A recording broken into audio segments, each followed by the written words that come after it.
किसी गांव में एक सेठ रहता था। उसका एक ही बेटा था जो व्यापार के काम से परदेश गया हुआ था। सेठ की बहू एक दिन कुएं पर पानी भरने गई।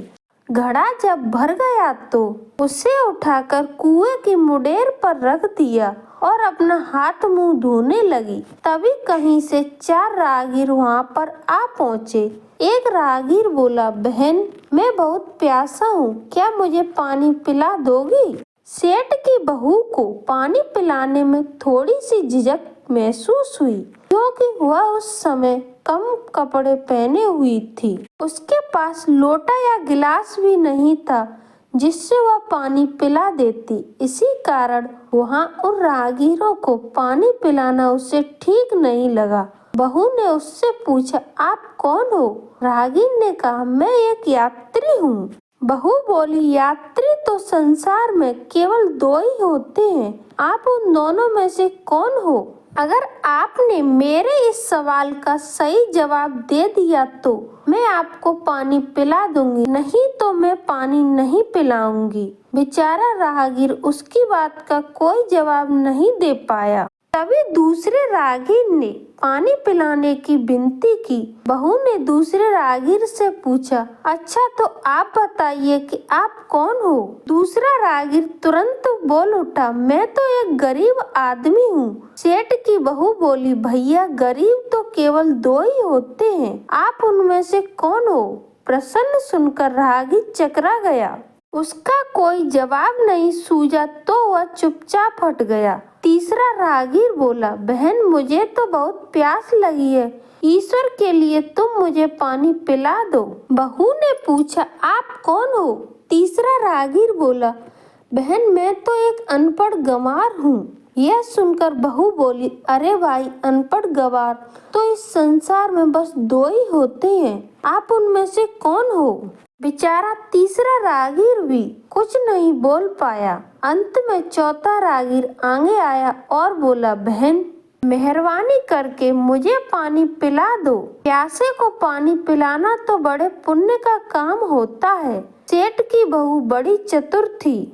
उसने चौथे राहगीर से पूछा, आप कौन हो? वह राहगीर अपनी खीज छिपाते हुए बोला, मैं तो बहन बड़ा ही मूर्ख हूँ। बहू ने कहा, मूर्ख तो संसार में 2 ही होते हैं, आप उनमें से कौन हो? वह बेचारा भी उसके प्रश्न का उत्तर नहीं दे सका। चारों पानी पिए बगैर ही वहां से जाने लगे तो बहू बोली, यहाँ से थोड़ी ही दूर पर मेरा घर है, आप लोग कृपया वहीं चलिए, मैं आप लोगों को पानी पिला दूंगी। चारों राहगीर उसके घर की तरफ चल पड़े। बहू ने इसी बीच पानी का घड़ा उठाया और छोटे रास्ते से अपने घर पहुंच गई। उसने घड़ा रख दिया और अपने कपड़े ठीक तरह से पहन लिए। इतने में वे चारों राहगीर उसके घर पर पहुंच गए। बहू ने उन सभी को गुड़ दिया और पानी पिलाया। पानी पीने के बाद वे राहगीर अपनी राह पर चल पड़े। सेठ उस समय घर में एक तरफ बैठा था। यह सब देख रहा था। उसे बड़ा दुख हुआ।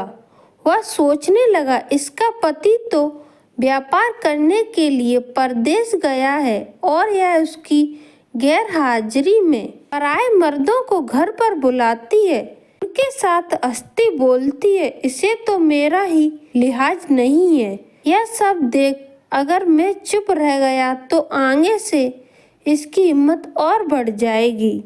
मेरे सामने इसे किसी से बोलते बतियाते शर्म नहीं आती तो मेरे पीछे न जाने क्या करती होगी। फिर एक बात यह भी है कि बीमारी कोई भी अपने आप ठीक नहीं होती, इसके लिए वैद्य के पास जाना पड़ता है। क्यों न इसका फैसला राजा पर ही छोड़ दूं। यही सोचता हुआ सीधे राजा के पास पहुंचा और अपनी परेशानी बताई। सेठ की सारी बातें सुनकर राजा ने उसी वक्त बहू को बुलाने के लिए सिपाही बुलवा भेजे थे और उसने कहा, तुरंत सेठ की बहू को राज्यसभा में उपस्थित किया जाए। राजा के सिपाहियों को अपने घर पर आया देख उस सेठ की पत्नी ने अपनी बहू से पूछा, क्या बात है बहू रानी, क्या तुम्हारी किसी से कहासुनी हो गई थी। जो उसकी कहासुनी पर राजा ने तुम्हें बुलवाने के लिए सिपाही भेज दिए हैं। बहू ने सास की चिंता दूर करते हुए कहा, नहीं सासू माँ, मेरी किसी से कोई कहासुनी नहीं हुई है, आप जरा भी फिक्र न कीजिए। सास को विश्वास दिलाकर वह सिपाहियों से बोली, तुम पहले अपने राजा से यह पूछकर आओ कि उन्होंने मुझे किस रूप में बुलाया है, बहन, बेटी या फिर बहू के रूप में। किस रूप में मैं उनकी सभा में जाऊं। बहू की बात सुनकर सिपाही वापस चले गए। उन्होंने राजा को सारी बात बताई। राजा ने तुरंत आदेश दिया कि पालकी लेकर जाओ और कहना कि उसे बहू के रूप में बुलाया गया है। सिपाहियों ने राजा की आज्ञा के अनुसार जाकर सेठ की बहू से कहा, राजा ने आपको बहू के रूप में आने के लिए पालकी भेजी है। बहू उसी समय पालकी बैठकर राज्यसभा में पहुंच गई। राजा ने बहू से पूछा, तुम दूसरे पुरुषों को घर क्यों बुला लाई जबकि तुम्हारा पति घर पर नहीं है। बहू बोली, महाराज, मैंने तो केवल कर्तव्य का पालन किया। प्यासे पथिकों को पानी पिलाना कोई अपराध नहीं है, यह हर गृहिणी का कर्तव्य है। जब मैं कुएं पर पानी भरने गई थी तब तन पर मेरे कपड़े अजनबियों के सम्मुख उपस्थित होने के अनुरूप में नहीं थे। इसी कारण उन राहगीरों को कुएं पर पानी नहीं पिलाया। उन्हें बड़ी प्यास लगी थी और मैं उन्हें पानी पिलाना चाहती थी, इसलिए उनसे मैंने मुश्किल प्रश्न पूछे और जब वे उनका उत्तर नहीं दे पाए तो उन्हें घर बुला लाई। घर पहुंचकर ही उन्हें पानी पिलाना उचित था। राजा को बहू की बात ठीक लगी। राजा को उन प्रश्नों के बारे में जानने की बड़ी उत्सुकता हुई जो बहू ने चारों राहगीरों से पूछे थे। राजा ने सेठ की बहू से कहा, भला मैं भी तो सुनूं कि वे कौन से प्रश्न थे जिनका उत्तर लोग नहीं दे पा रहे। बहू ने तब वे सभी प्रश्न दोहरा दिए। बहू के प्रश्न सुनकर राजा और सभा आश्चर्यचकित रह गई। फिर राजा ने उससे कहा, तुम खुद ही इन प्रश्नों के उत्तर दो, हम अब तुमसे यह जानना चाहते हैं। बहू बोली, महाराज, मेरी दृष्टि में पहले प्रश्न का उत्तर है कि संसार में सिर्फ दो ही यात्री होते हैं, पहला सूर्य, दूसरा चंद्रमा। मेरे दूसरे प्रश्न का उत्तर है कि बहू और गाय। इस पृथ्वी पर ऐसे दो प्राणी हैं जो गरीब हैं। अब मैं तीसरे प्रश्न का उत्तर सुनाती हूँ महाराज। हर इंसान के साथ हमेशा अनपढ़ गवारों की तरह जो हमेशा चलते रहते हैं वे हैं भोजन और पानी। चौथे आदमी ने कहा था कि वह मूर्ख है और जब मैंने उससे पूछा कि मूर्ख तो दो ही होते हैं, तुम उनमें से मूर्ख कौन से हो, तो वह उत्तर नहीं दे पाया। न कहकर वह चुप हो गई।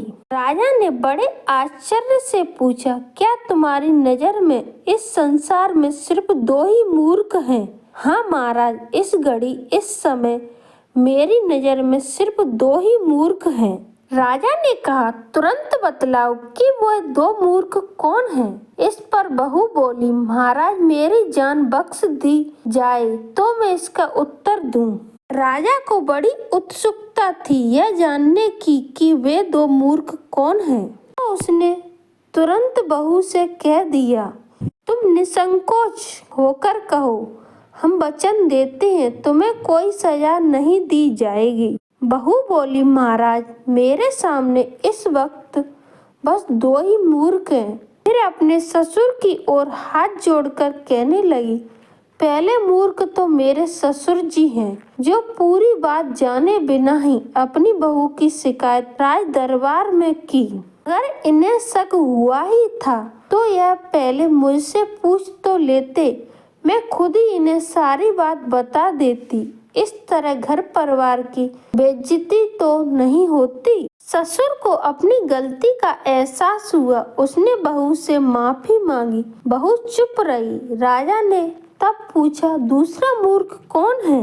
बहू ने कहा, दूसरा मूर्ख खुद इस राज्य का राजा है, जिसने अपनी बहू की मान मर्यादा का जरा भी ख्याल नहीं किया और सोचे समझे बिना ही बहू को भरी सभा में बुला लिया। बहू की बात सुनकर राजा पहले तो क्रोध से आग बबूला हो गया, परंतु तभी सारी बातें उसकी समझ में आ गईं। समझ में आने पर राजा ने बहू को उसकी समझदारी और चतुराई की सराहना करते हुए ढेर सारी पुरस्कार देकर सम्मानित किया था। तो दोस्तों, कैसी लगी कहानी ये कमेंट बॉक्स में कमेंट करके जरूर बताएं। धन्यवाद दोस्तों।